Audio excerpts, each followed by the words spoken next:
Continuando, o processo vai seguindo da mesma forma. A gente vai fazendo a base, a gente vai tomando cuidado com a direção em que a pétala está seguindo, né, para a direita, para a esquerda, se ela está mais dobradinha ou não.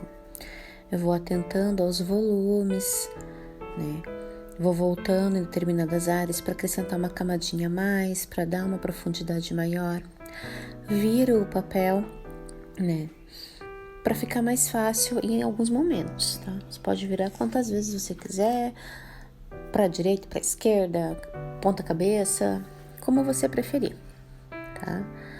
Eu vou marcando novamente as partes mais escuras ali para me dar uma guiada. E até porque depois, quando eu terminar as primeiras camadinhas, eu volto e já começo a aplicar outras camadas em cima dessa parte mais profunda. Então, quanto mais camadas eu vou colocando ali, melhor vai ser o efeito, tá? Para profundidade. Eu aplico, eu deixo secar, o tom muda e eu vou aplicando de novo. E assim vocês vão observar que faz toda a diferença. Só que você tem que dar um tempinho, fazer uma outra área, para depois a tinta já estar com um tom diferenciado para você poder atingir o objetivo, que é o volume e a profundidade. Então vamos marcando novamente, tá? Vamos fazendo as rachuras sempre bem próximas, cada traço bem o mais próximo possível, tá? E vamos tentar fazer mais curvado agora nessa pétala. Nessas que a gente vê que elas são mais dobradinhas, a gente já tenta reproduzir essa dobra na rachura, o máximo que a gente puder, tá? Eu mudo um pouquinho de pétala porque isso facilita com que eu me concentre mais. Não sei vocês, mas quando eu canso de uma parte do desenho, eu vou para outra e eu consigo recuperar a energia inicial que eu tinha quando eu comecei a fazer o desenho. E assim, de pouquinho em pouquinho, que a gente vai concluindo as obras, tá? Vamos passando camada sobre camada e agora o processo é bastante repetitivo, né? Você vai fazendo a primeira camada, você vai passando a segunda, vai cruzando os traços, sempre o mais próximo possível, sempre esfumando o máximo que você puder, né? Claro que você tem que dar aquelas pausas, fazer um pouquinho e esfumar, porque senão a tinta seca, né? Devido à grande quantidade de secante que tem na composição das canetas. Apesar de ser tinta a óleo, tem muito secante, por isso seca rápido. Então nós não podemos dar tempo para a secagem, tá? E vocês vão ver que é perfeitamente possível esfumar.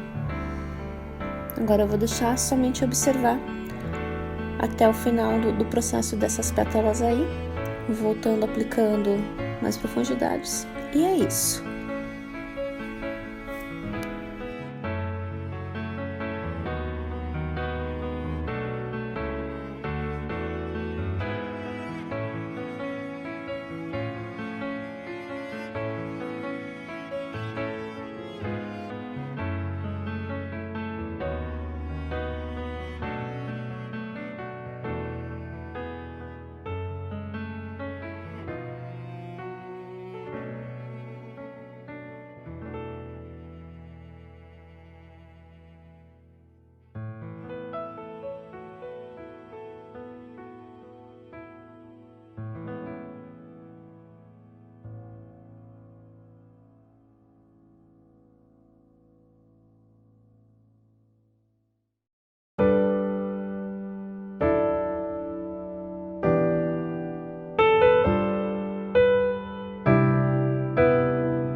Dando sequência à nossa rosinha, nesta aula eu vou fazer somente essa pétala para que vocês observem como é o processo, tá?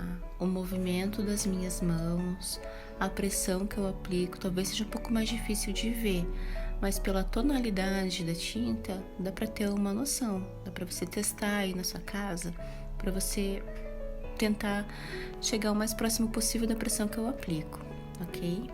Lembrando que a gente sempre começa fazendo as marcações nas partes mais escuras, tá? Não tem problema contornar, bem de levezinho.